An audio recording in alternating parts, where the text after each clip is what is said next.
Hey guys, welcome to episode 30 of the Automobili podcast. That's right, episode 30 of our podcast. Very exciting, very exciting. Yeah, look, so I'm still just living the Cars and Coffee 2.0. Yeah. We're looking through photos and some videos, and it's just all Updating coming the website, back. yeah. It's just still bringing good memories, man. That was an awesome So if day. you haven't checked out our website already, that's where all the events are going to be. We've uploaded photos to it already from the Cars and Coffee event. And it got us thinking that we're going to be holding these a bit more often than we thought we were going to. Yeah, look, we had obviously Cars and Coffee was a big thing for us, and we love doing them. But I think from the feedback we've had, everyone had a blast, went really well. We were really happy with the event. It was just great to get the community out there and meet a lot of you guys. Yeah. So we're definitely keen to do some more. Like we said in the last podcast, already got a few lined up and a few things in the works. So let's keep them going.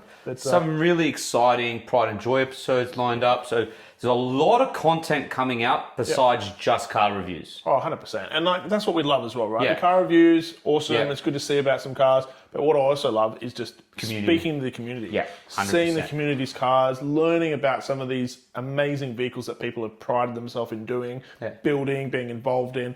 And that for me is like at the heart of what we do. So. Pretty much. Like we've got Jeff coming onto the podcast and we're going to do a Pride and Joy episode on his Land Rover. Because that was cool. Oh, that was cool. That was cool. But the coolest thing about that Land Rover is he's done most of the work himself. Yeah, which is just, you don't see that as much these days, right? But back in the day, a lot of people were building cars from scratch and whatever else, and they learnt that. You don't see a lot these days. All of it's, what is the old saying? It's bought, not built. Yeah. So this is kind of how it is. And like Nick was saying, the Pride and Joy episodes are just so good because it shows us people's cars that they're not necessarily Ferraris, Lambos, and all that. Doesn't have to be at all. Doesn't have to be at all. No. But it's the fact that they've spent hours and hours of time on these things. Yep. And they're just like, you just think to yourself, wow. Yeah. Like, wow, guys. Like, it's impressive. It's impressive. Yeah, 100%. It is mind-blowing, and it's just hat off to them. So we're going to be doing way more episodes on that. Yep. Because we think it's just cool to share. Yeah, it's mad content. We think you guys like it, we like it, and it's just something for me, promotes the community and shows you guys what there's people out there doing, keeping the motoring community alive. Pretty much. Thank you to our sponsors, Hard Hat Watches. Yep. As always. Cars. So, other than that, guys, let's get on to Sounds good, sir. the podcast. We've got a few things to talk about today, mate. So, let's have a look here. First one is a bit of something from, I guess, your heritage, mate. So, we have a new Italian hypercar. Yes, we do. So, this thing is absolutely ridiculous. So, just very cool. Okay, let's just look at this, just for starters. Now, we've said on podcasts before that power is just becoming stupid now. Yeah. Like the 7-litre quad turbo V12 that makes 2,127 brake horsepower. Yeah. Why? Because horsepower. I don't know, man. You know what the funniest thing is? So what they did is they got a 7-litre, not just a 5-litre, I know. 6-litre, 7-litre V12 and went, we've got to put more turbos on it. Why don't we just put 1? Nah. Why don't you just put 2? Nah. We're going to put 4. Yeah. I was reading a little bit about this, Sal. They were talking that they're going to have different keys that unlock different versions of its powertrain. So you start off with, say, like the yellow key, and it will give you, 400 or 500 horsepower. Then you get the, blue key, and it gives you 1,200 horsepower. Then they give you the red key, and it gives you all of it, So they're going to unlock you at certain stages. Why not just give... this car's going to probably cost millions and millions of dollars. Italians. Right? No. We've seen many manufacturers do this, okay? Why not just give... If someone is paying for a product, just give them everything all at once. Look, maybe they do, and it's just a matter of you pick your key. I don't know. It's obviously new vehicle, new stuff happening. It's something to keep an eye out for, but I think they've just gone pretty crazy here. I wonder... What's the name of it, Nick? Katla? Yeah, and I want you to pronounce the manufacturer's name. The manufacturer's name, Giamaro Automobili. Yeah, you got it! Hey. So that is the manufacturer. It looks pretty stupid, but I think it's awesome. Actually pretty keen for it because it actually looks gorgeous, to be honest. I'm not going to lie. It is a very attractive looking car. Yep. And again, for me, Sal, it's what we're getting another manufacturer entering a hypercar industry. Hypercar industry, which is exciting. Whether they're successful or not, or the rest of it, we'll go along for the journey with them to see. I wonder who their backing is. I don't know. And I wonder where the engine's sourced from. Because, come on, you got to think about it. Who makes a 7-litre V12? Because many of these manufacturers, let's look back in the day. Yeah. Pagani, right? Yeah. Pagani took the V12 from Mercedes, and they still have been using the same V12. Obviously, they've turbocharged it, blah, blah, blah. Yeah. So I'm just trying to think, who makes a 7-litre V12? With quad turbos. Well, turbocharging is... Yeah, I know. You could do that, but I'm trying to think, who makes a 7-litre V12? Now, I do know of a manufacturer in Australia, which I found this out, that makes pretty sure it's a 7 or 8-litre V12 made from an LS motor. Right, you reckon that might be... Well, I'll get you to jump on the internet just quickly. Just go, just do it for the viewers. Just go LS V12 Australia from our neck of the woods. Not V2, because I don't know who makes a V2, dude. All right, relax. There you go. Look, V12. Mm-hmm. Right. LS7. Yep. This one? Yep. So, an Australian manufacturer, right? Go back to this one. Go to their actual website. You dinkus. Which one? First one at the top. Yes, that one there. Racecast Engineering. Yes. So these guys are Australian, from our neck of the woods, and they make a V12 from an LS motor. It's only 50 grand, Sal. We should buy one. Yeah. And put it in my Skoda. He's like, shut up, you idiot. Negatory. You know what we'd need to do to afford that, Sal? What? Probably get on some OnlyFans, mate. Yeah, we'd probably...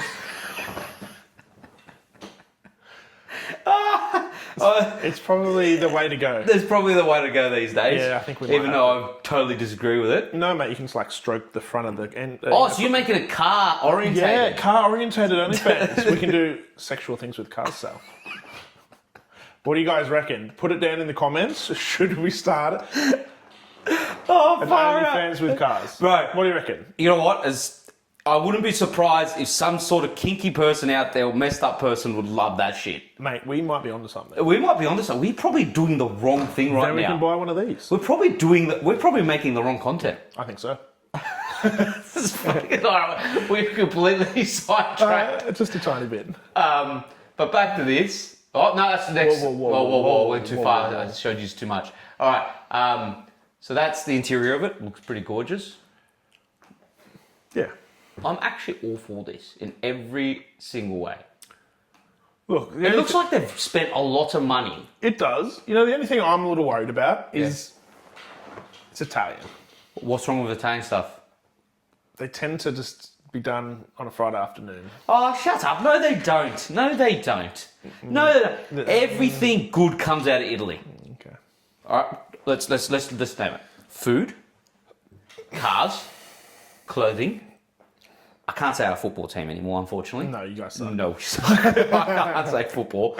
But there is a lot of good stuff that comes out of our country. I'm not saying there's not good things. Just typically, sometimes they could do with a little bit more time taken on the finish. So this is what I think works really well. It's when Italians team up with the Germans. Yes, I would agree with that. Yeah. Because when that happens, you have a phenomenally good car. Yeah. Because they finish all the stuff we've gone to have coffee in. Yeah, you guys are having coffee, or the Germans are finishing it off. Correct. Because the Germans don't like to miss anything. No. Yeah. They like to make sure everything is done. Yeah. Italians looks pretty good. Coffee time. Anyways, we are excited for this. But since you're mentioning about those keys and the situation of each level of keys, wasn't there a Chinese manufacturer recently who did an update on an electric car? Yes. Which one was that? It was It wasn't BYD. It was the other one. Zhang.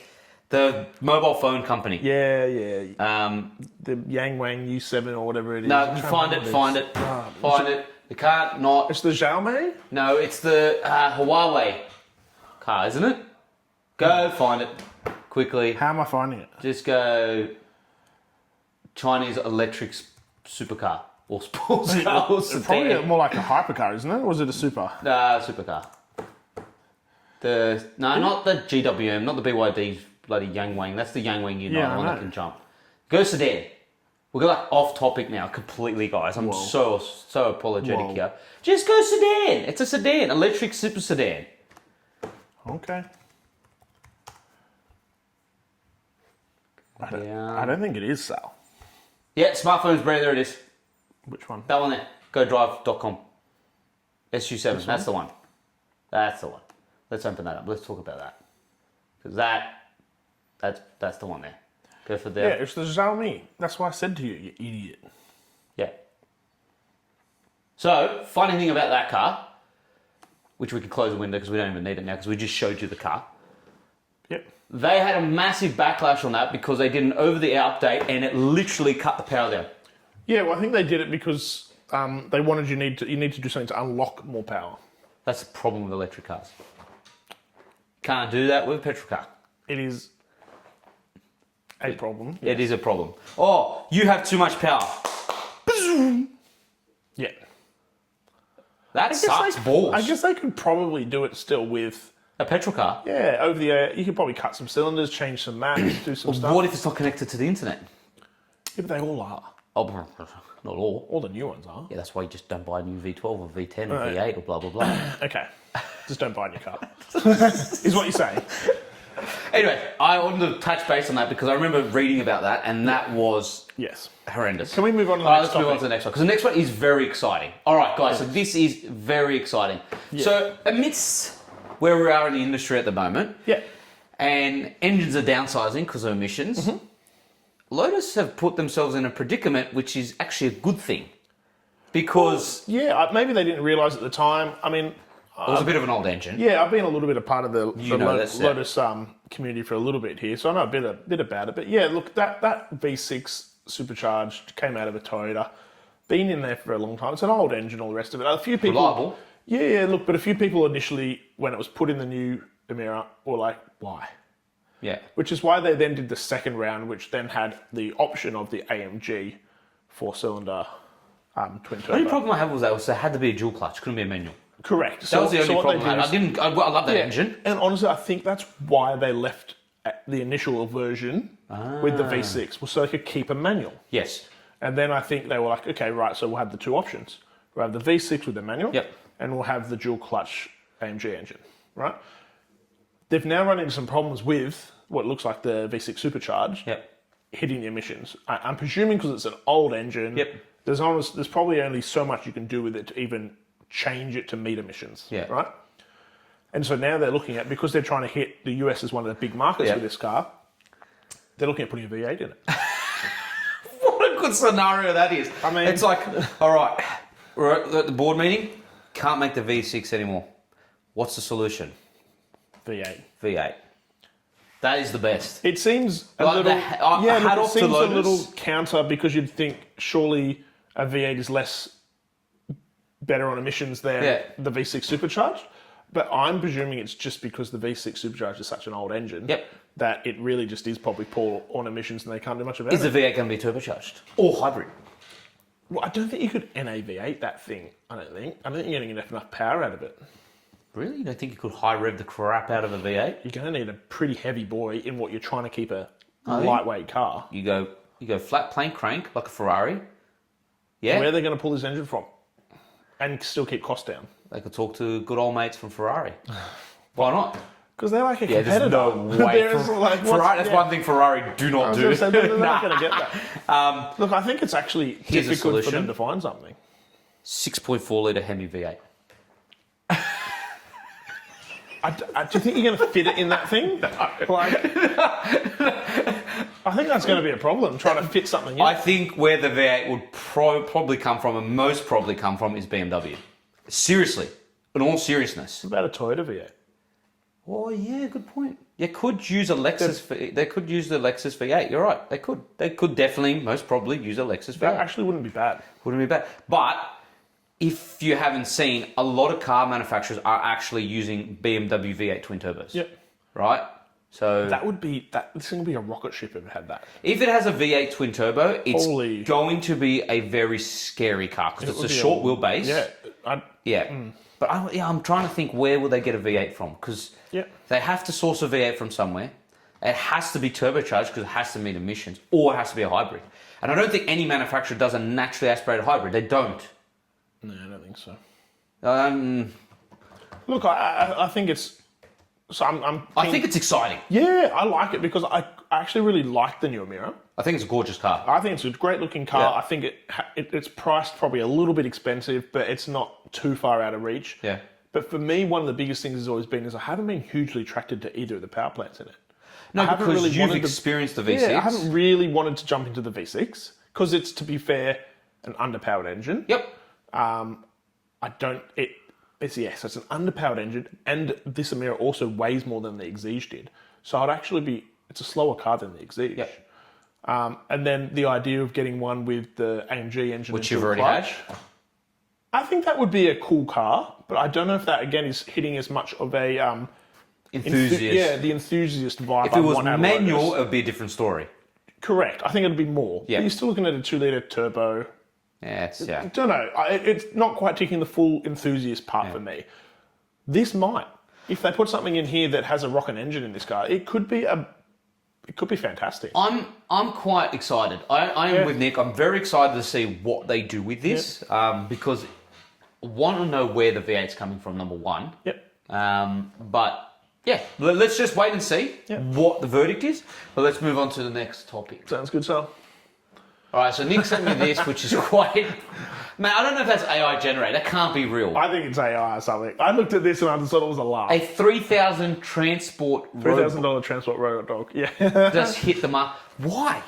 I don't know. Are we April Fooling again? Oh, I don't know if we're getting April Fools again. It kind of feels like an April Fool. This is the... It's just... Why would you need this? I don't know.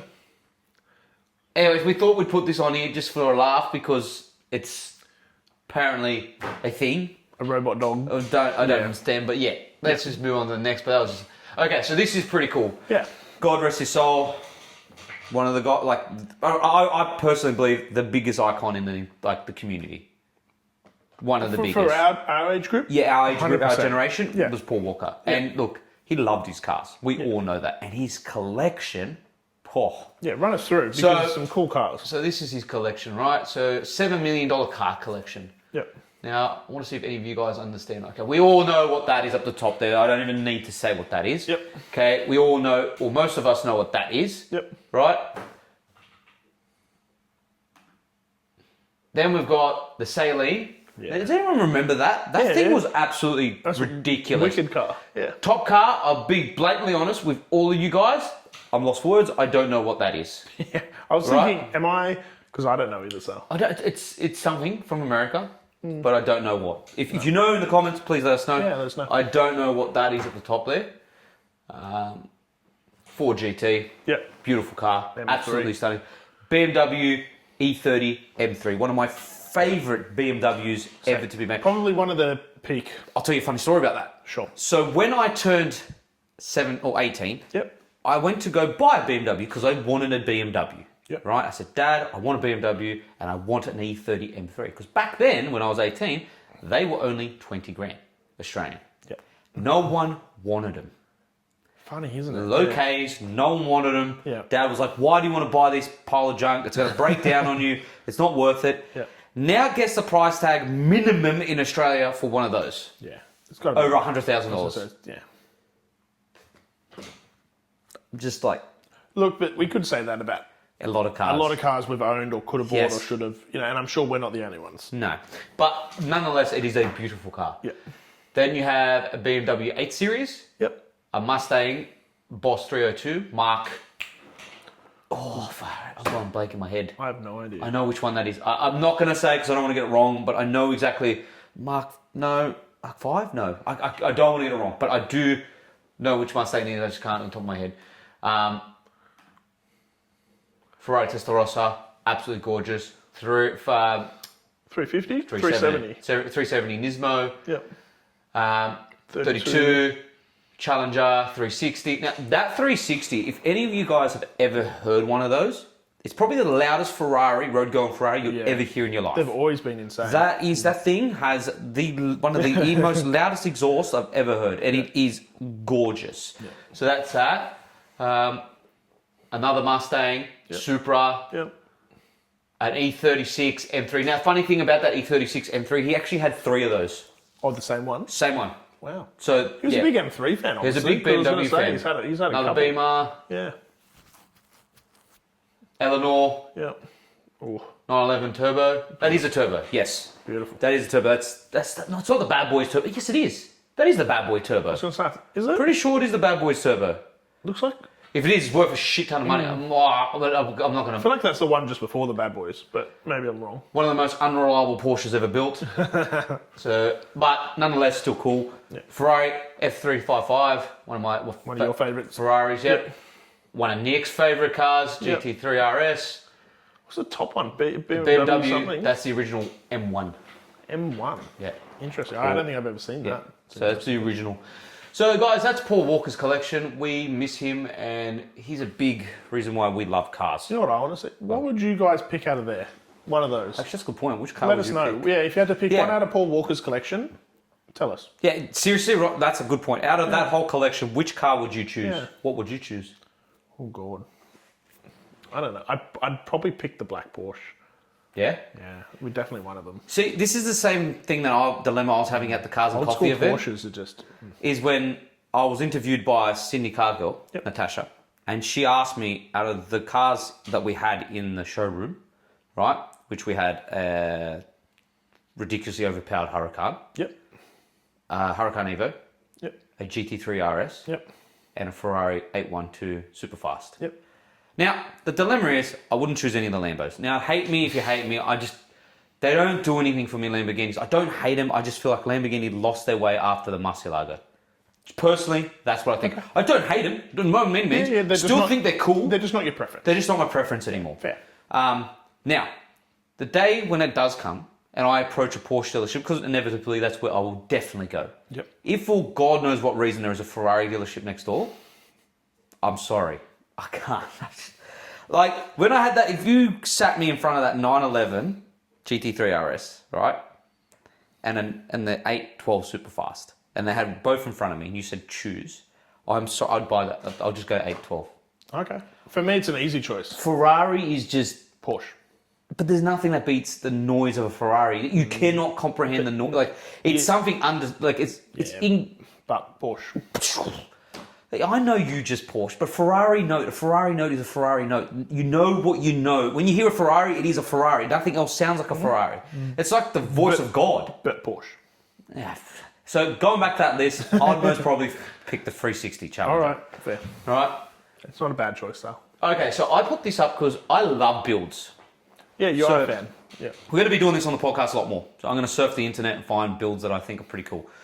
This, I think, is an awesome build because this is something that I would have done on Forza Motorsports. Forza Horizon, because it's a sick build. Yeah. So guys grabbed an E46, right?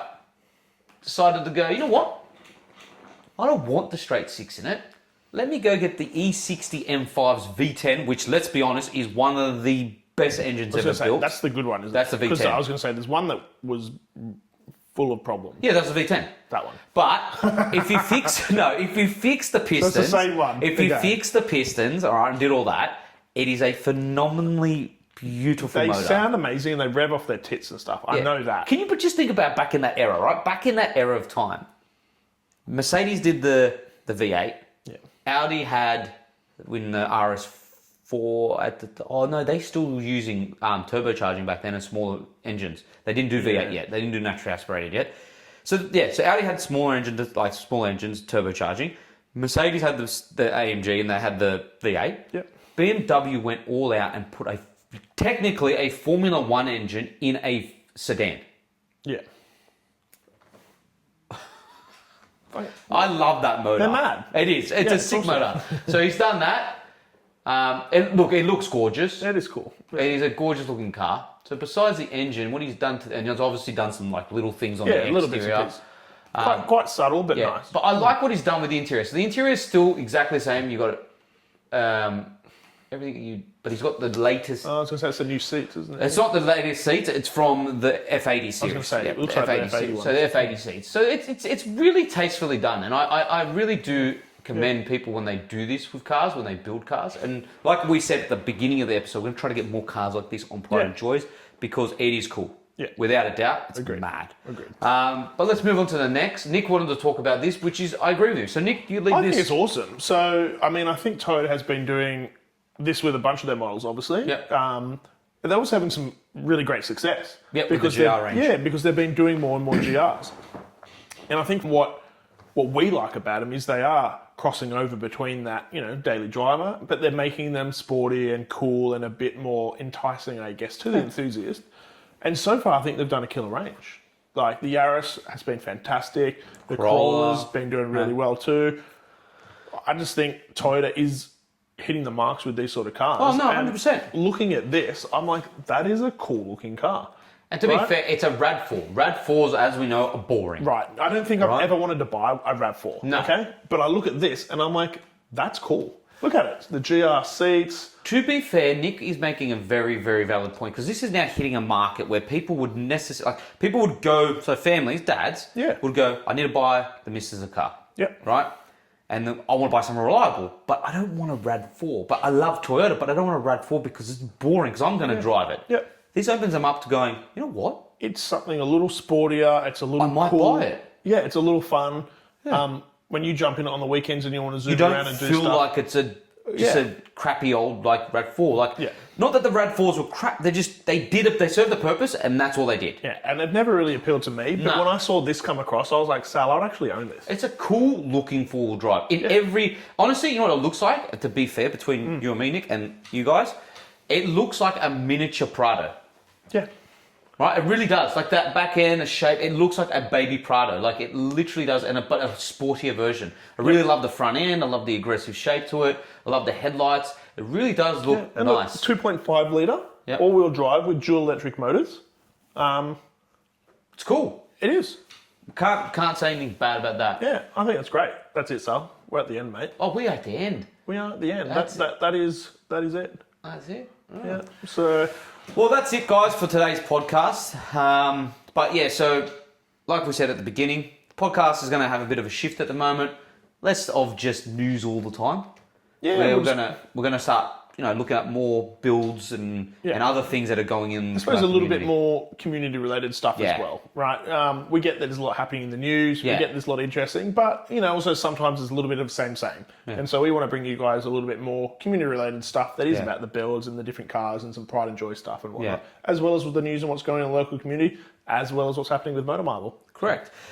Let us know if you want us to cover motorsport, because we don't do too much motorsport. Oh, we touch on it. We touch on it. At the end of the day, I don't think it's as well. I mean, you guys tell us, but I don't know. Let us know below what you want to see more of, and we'll put in the podcast. Now, we got a lot more guests coming soon, so heaps more guests coming up. But other than that, guys, as always, thanks for watching. Don't forget to like and subscribe, and we'll catch you on another episode of the Motor Marvel podcast. Thanks, guys.